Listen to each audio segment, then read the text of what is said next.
Hello guys, welcome back to my YouTube channel. So today we are going to talk about the setbacks that you can use as your stepping stone to get to another level in life. Okay, so first I want to appreciate you for coming into this channel and stick with me till the end. If you are a returning subscriber, thank you so much for coming back. If you're new to this channel, I'd like you to subscribe, that subscription button, and then you'll be posted whenever I post another video so that you can be the first person to view. So this is way back when I was still a kid. I used to be this naive person. I used to be this silent person. I never knew how to socialize with people and how to do things with other students in school, even at home. But as I'm speaking now, I overcame them, all of them, and now I can even talk and even socialize with people and make friends. Not that friends that you think, just acquaintance. I have so many of them by now compared to when I was a kid, because I was not used to that life. And this came about when I was studying in Limuru, and then we went back home. And going back home, guys, it was really a big challenge for me and for my parents as well, because we went back home, and you know, schools at home, you just speak your mother tongue.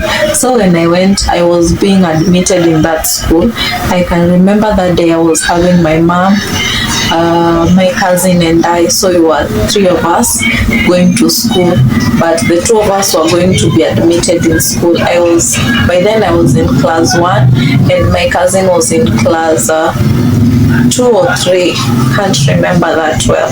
So when we were going to school, before we reached the gate, my mom was like, you know, if you don't speak mother tongue in this school, you won't be admitted and you won't have friends. You see, so that fear got in me. And when I was admitted in that school, I couldn't speak to other students because I couldn't understand mother tongue. By then I could only understand Kiswahili and English. So I had a big challenge in that school, because children will be like, they want to make friends with me, and for me, I can't speak to them in English or Swahili because I was told I'll be punished. Remember, my mom and my cousin brought this fear in me. So I was these students who could isolate herself from other students, and the only people I could talk to were only my teachers. That was my class teacher, who used to teach us English by then, and he's now late, so may his soul rest in peace. So that male teacher, who was my class teacher, used to be my best friend by then. And then we used to have this science teacher.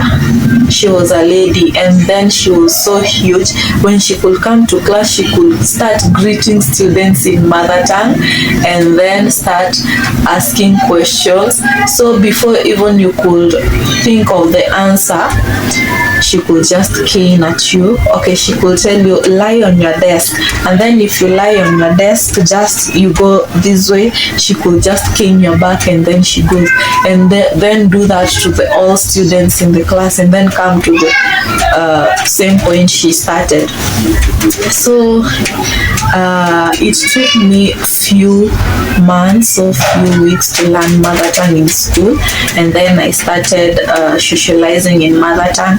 And then when we did our final exam for that year, to go to class 2, my dad came and then took me to Migori, where we then relocated. So when I went to Migori, I was just living with my dad, my brother, and I. So we were just 3 of us again, and then I was the eldest. So when we were just the two of us as kids in the house, you see, things were so easy. My dad could prepare us dinner, then everything, and then I was this kind of a person who was so hardworking. And when we went to school, when it was in the morning when we could go to school, my dad could pack us lunch. So he liked preparing my lunch at night. Then in the morning I could take some and then bring some to school. So that was the life by then. And you can see I learned mother tongue. And then remember, I'm just back in town. The only language that I knew was mother tongue. And then in school, we could speak English and Swahili. If you are found speaking in mother tongue, you are going to be punished. You are to be caned. So this made me not to be speaking in school.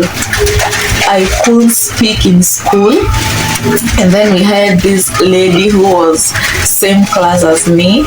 And then we were in the same class, but she was in another stream. So this lady, we were from the same plot, were living in the same neighborhood. And then when we could get to school, she would be like, this lady doesn't know how to speak in English or mother tongue, or she doesn't know how to speak in English or Swahili. The only language that she knows is mother tongue. And then students would try to avoid me because they were like, I'm a bad influence to them. I'm going to make them fail in their exam. And then that was such a big setback to me. Even my class teacher by then, he could come to class, and because he knew that I was not good in English nor Swahili, he could each and every time appoint me to study or to read the book in front of the class. So you see, when I could get up and then go with my textbook, I could just look at the pictures and then start crying. And that came to me, I came to realize later in life that that was the moment that people used to take my weakness and use them as a weapon on my side. And that used to really hurt me when I was a kid, because I never knew whatever was happening. Because you see, students are isolating themselves because I don't know how to speak English nor Swahili.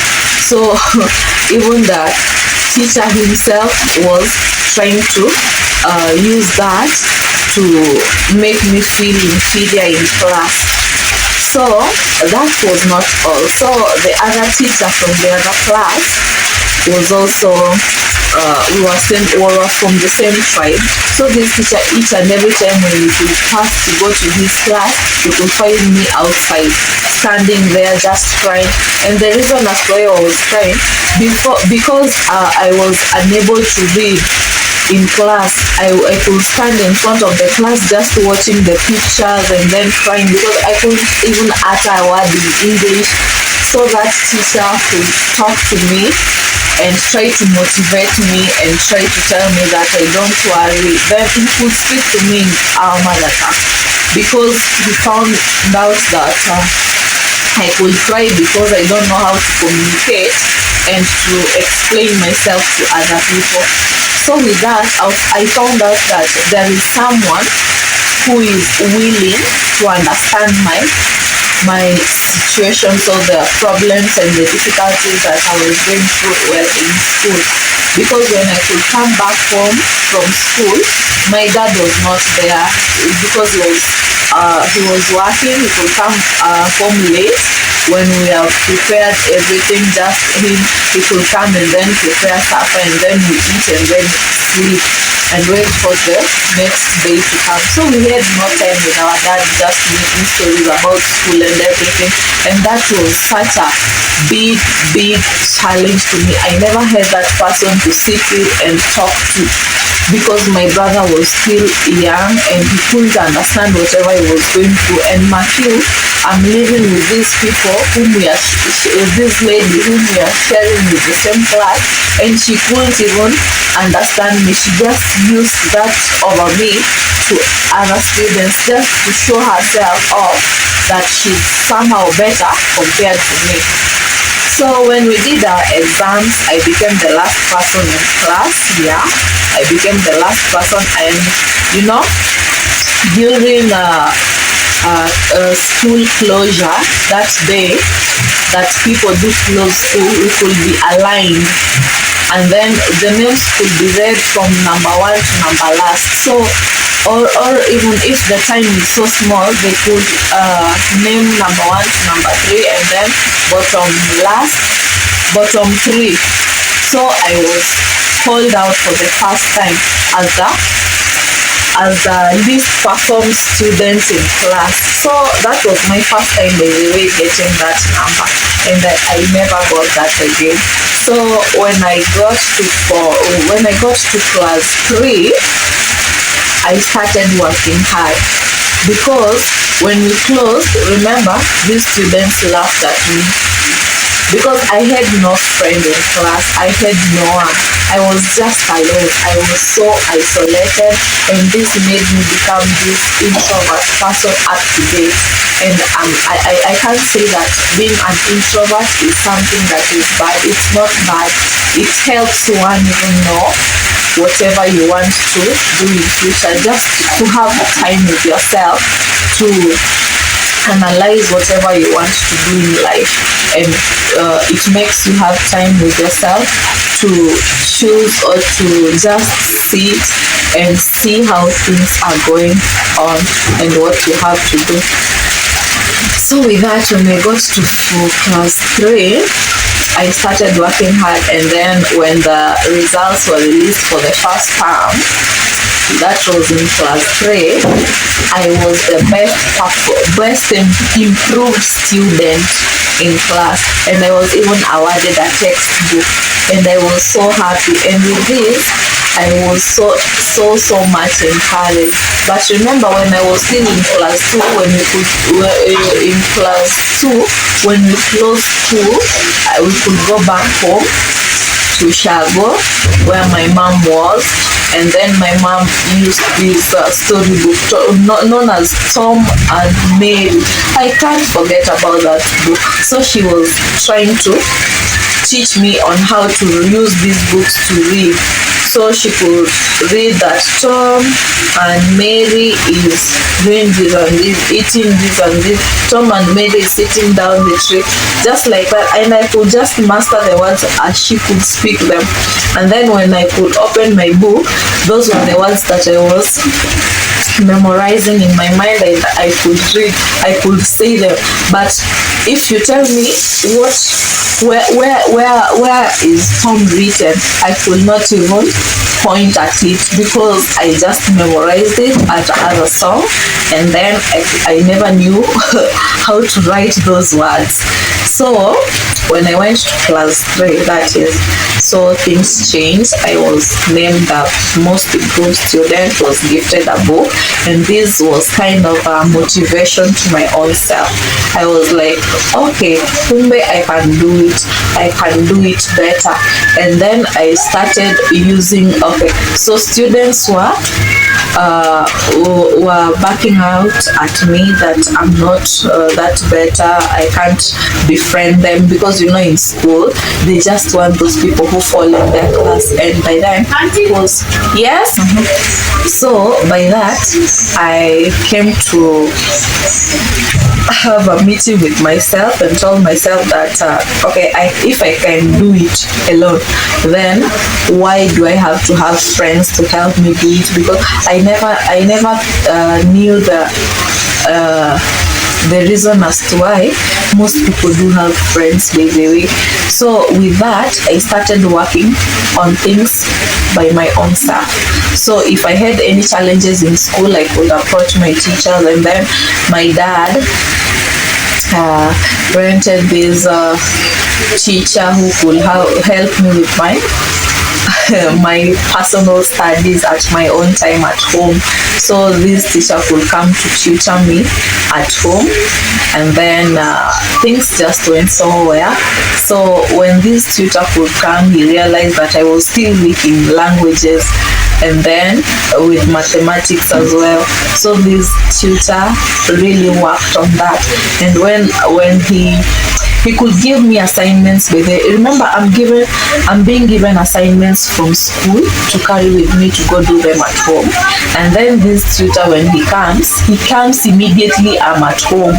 The moment he sees me just getting down to our homestead, he could come the moment he sees me and then start with marking the assignment he left me the previous day.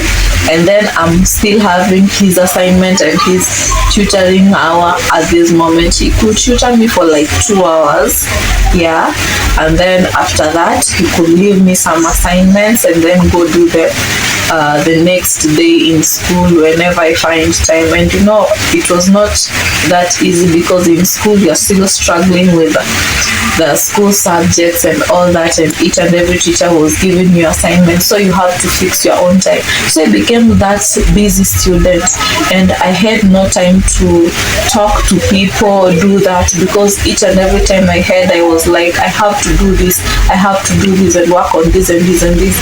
And then when it came to when I was in class 4, for the first time in those so many years, because since I was born, I used to score well and I used to be that top performer student.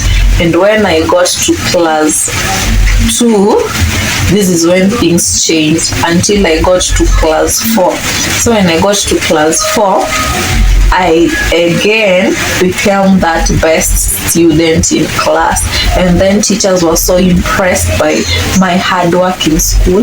And it came about when this class teacher of ours by then, who was somehow related to me in other way, came to class and found students were really making noise in class. And then he was like, you guys, you're such empty debes, you're making noise here, yet you can see Tracy is really working hard, so and so is really working hard trying to make things work for her.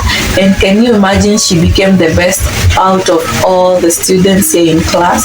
So when students had that, they were they tried to come to me like, what do you always do, you know, just to inquire what I always do and what, yeah, blah blah blah. And then I was like, okay, for me, I don't know what I always do. For me, I just study. Yeah, I just study. So with this content was to show you how I was brought up. Okay, I was brought up when I couldn't even talk to people, because I used to live with my dad a lot when I was still a kid. So you see, my dad was this busy guy. He goes to work each and every day, each and every morning, and then come late in the evening and then just prepare supper, and then we could take our supper, eat and sleep, just like that. We had no time to communicate with our dad because our mom was not around. So, and with that, when I was also in class 1, when I was I didn't know how to read. That is class 2, when I didn't know how to read. There was this lady who came to school the moment I was admitted. She was from Uganda, and she only knew how to speak in English. So each and every time I was unable to read, after being chased out of class, this lady could be called to read in front of the class, and she used to read so well. I even admired how she used to do her things. And then she was this class and school's best, you know, those students who are just the best in school. They're just being loved by each and every person in school, and I used to admire that lifestyle of that lady. But later on, when I came to realize who I was, I then told myself, no, I have to be contented with wherever I am and not I have to be contented with whoever I am, because I can't change myself to be that lady. I can't transition that, but I just have to work hard on my own and let things work best for me. So you see, I used that chance of not of being isolated by other students to build my own self, and I used just that chance that students used to mock me and even mock me and do sort of things, to work on whatever I could do best and to show. I never even knew that I was working to show or to prove.